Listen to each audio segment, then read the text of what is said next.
सुप्रभात प्यारे बच्चों। शिवम संकल्प इंटरमीडिएट कॉलेज बकरीवा अंजानी सोनभद्र के इस ऑनलाइन क्लासेस में मैं दीपक कुमार आप सभी का हार्दिक स्वागत करता हूं।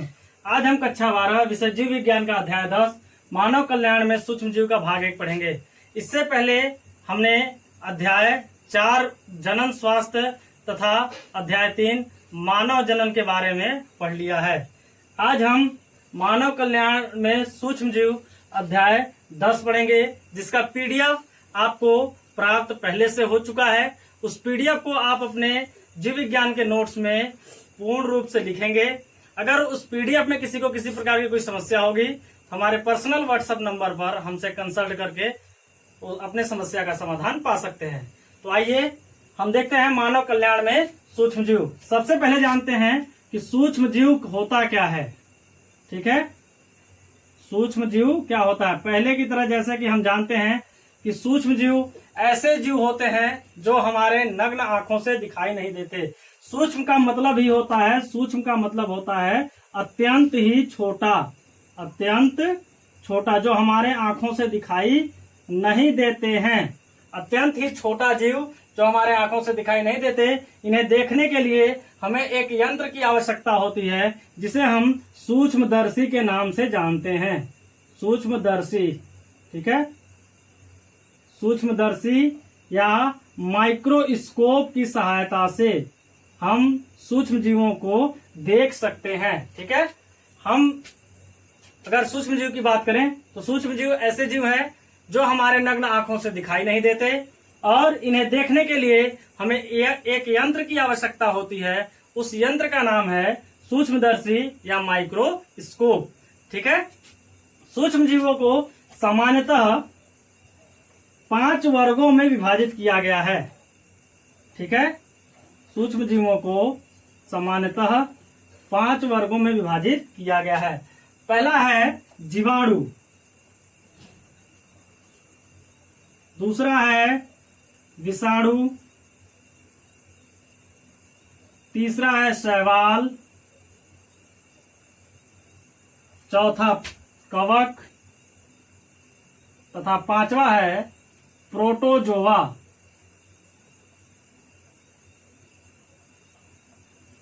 इन 5 वर्गों में ध्यान से देखिएगा, इन 5 वर्गों में ही सूक्ष्म जीवों को वर्गीकृत किया गया है। सूक्ष्म जीवों को सामान्यतः कितने वर्ग में विभाजित किया गया है? 5 वर्गों में इन्हें रखा गया है। ठीक है, जीवाणु, विषाणु, कवक, शैवाल तथा प्रोटोजोआ, इन 5 वर्गों में सूक्ष्म जीवों को विभाजित किया गया है। समझ में आ गया। अब इनमें अलग अलग विभाजन है कि कौन कौन से सूक्ष्म जीव मानव के कल्याण में प्रयोग किए जाते हैं। हमें इस अध्याय में यही जानना है कि मानव के कल्याण में हम किन किन सूक्ष्म जीवों का उपयोग करते हैं। ठीक है, इससे पहले हम जानेंगे सूक्ष्म जीवों का अध्ययन हम किस विज्ञान के अंतर्गत करते हैं। तो उसे हम कहते हैं सूक्ष्म जीव विज्ञान। सूक्ष्म जीव विज्ञान के अंतर्गत सूक्ष्म जीवों का अध्ययन किया जाता है। ठीक है, अगर इसकी परिभाषा की बात करें, सूक्ष्म जीव विज्ञान की परिभाषा की बात करें तो विज्ञान, जीव विज्ञान की वह शाखा जिसके अंतर्गत हम सूक्ष्म जीवों का अध्ययन करते हैं उसे हम सूक्ष्म जीव विज्ञान कहते हैं। सूक्ष्म जीव विज्ञान के जनक कौन है? Antony von Leeuwenhoek. Antony von Leeuwenhoek.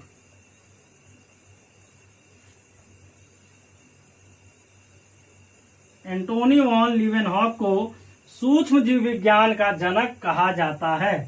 ठीक है, सबसे पहले एंटोनी वॉन लीवेनहॉक ने ही सूक्ष्म जीवों का अध्ययन किया, इसीलिए इन्हें सूक्ष्म जीव विज्ञान का जनक कहा जाता है। ठीक है, यहां तक आप क्लियर हो गए। सामान्य परिभाषा आप जान गए। सूक्ष्म जीव किसे कहते हैं, सूक्ष्म जीवों को कितने वर्गों में विभाजित किया गया है और सूक्ष्म जीव विज्ञान क्या है और सूक्ष्म जीव विज्ञान के जनक कौन है।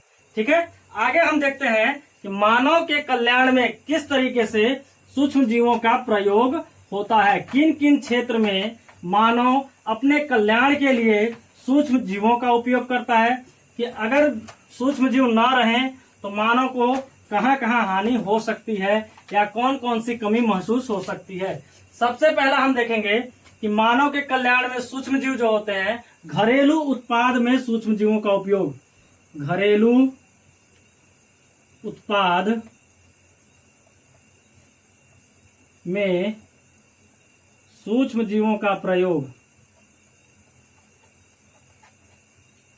सूक्ष्म जीवों का प्रयोग। ठीक है, हम इतना जानते हैं कि सूक्ष्म जीव जो होते हैं 5 वर्गों में विभाजित होते हैं, जीवाणु, विषाणु, कवक, शैवाल तथा प्रोटोजोआ। ठीक है, अब उन्हीं सूक्ष्म जीवों का, उन्हीं वर्गों का प्रयोग हम कहाँ कहाँ किस किस वर्ग को कर सकते हैं, ये हम देखते हैं। सबसे पहले घरेलू उत्पाद में हम देखेंगे भोज्य पदार्थ के रूप में, भोज्य पदार्थ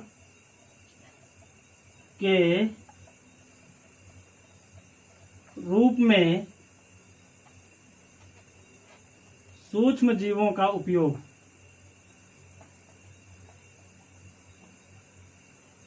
अब देखिए, भोज्य पदार्थ के रूप में सूक्ष्म जीवों का उपयोग हम कहां कहां से कर सकते हैं। कौन सा ऐसा भोजन है, कौन सा ऐसा भोज्य पदार्थ है जिसमें हमारे लिए सूक्ष्म जीव उपयोगी हैं, जो मानव के कल्याण में प्रयोग किए जाते हैं। सबसे पहला है, इसमें सबसे पहला हम देखेंगे, पहला है दूध से दही बनना, दूध से दही बनना। ठीक है, दूध से दही बनना। दूध से दही बनने की जो प्रक्रिया है वह एक रासायनिक प्रक्रिया है। कभी भी रासायनिक प्रक्रिया उसे कहते हैं जो हमेशा के लिए उत्पाद में परिवर्तित हो जाए, वह पुनः अपने प्रारंभिक अवस्था में नहीं आता है। ठीक है, तो उसे रासायनिक अभिक्रिया कहते हैं। अब दूध से दही बनना एक प्रकार का रासायनिक अभिक्रिया है, यानी जो दूध एक बार दही में परिवर्तित हो जाता है वह पुनः दही से दूध में नहीं होता है, इसीलिए इसे हम रासायनिक अभिक्रिया कहते हैं। जिससे होता क्या है, रासायनिक परिवर्तन कहते हैं, जिससे क्या होता है कि दूध से दही जो बनता है रासायनिक परिवर्तन है। रासायनिक परिवर्तन से वह एक अस्थायी परिवर्तन है, जो एक बार अगर उत्पाद बन जाता है तो पुनः अपने प्रारंभिक अवस्था में नहीं आता है। ठीक है, अब देखिए, यह हो गया दूध। दूध से क्या बनाया जाता है, दही बनाया जाता है। ठीक, दूध से दही बनाने के लिए एक सूक्ष्म जीव का प्रयोग किया जाता है। उस सूक्ष्म जीव का नाम है लैक्टोबैसिलस, लैक्टोबैसिलस।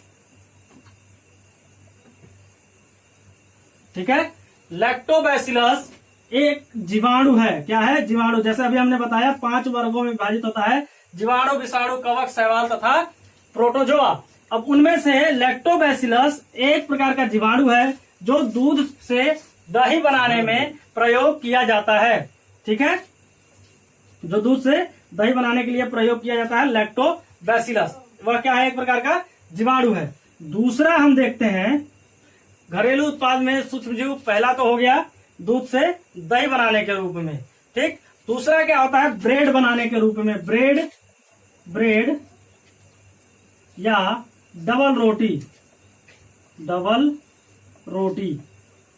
ठीक है, अगर हम ब्रेड या डबल रोटी बनाते हैं तो कौन सा जीव, सूक्ष्म जीव का प्रयोग करते हैं, एक कवक का प्रयोग करते हैं। उस कवक का नाम है सैक्रोमाइसीज, सैक्रोमाइसीज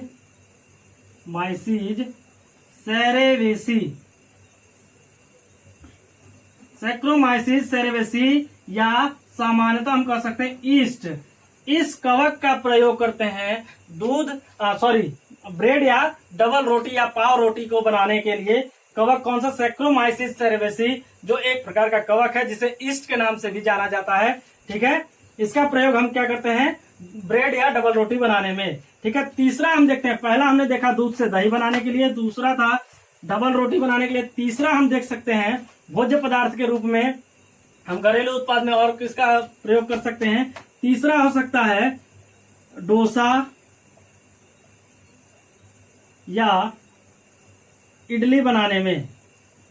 डोसा या इडली बनाने में भी हम सैक्रोमाइसीज सेरेवेसी यानी ईस्ट का ही प्रयोग करते हैं। ईस्ट या खमीर का ही क्या करते हैं, हम प्रयोग करते हैं। यह एक प्रकार का कौन सा सूक्ष्म जीव का वर्ग है? कवक वर्ग का सूक्ष्म जीव है, जिससे डोसा या इडली बनाया जाता है। आपके लिए एक प्रश्न है, आप कभी भी देखते हैं कि डोसा जो होता है या इडली आप जब देखते हैं, इसके पूरा इसमें पूरे के पूरे भाग में छिद्र होता है।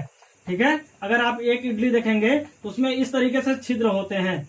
ठीक है, या रोटी भी देखेंगे तो रोटी भी अगर होता है तो ऊपर की जो परत होती है पतली वाली, उसको निकालने के बाद हम रोटी को देखते हैं तो उसमें भी इस तरीके से छोटे छोटे आपको छिद्र दिखाई देंगे।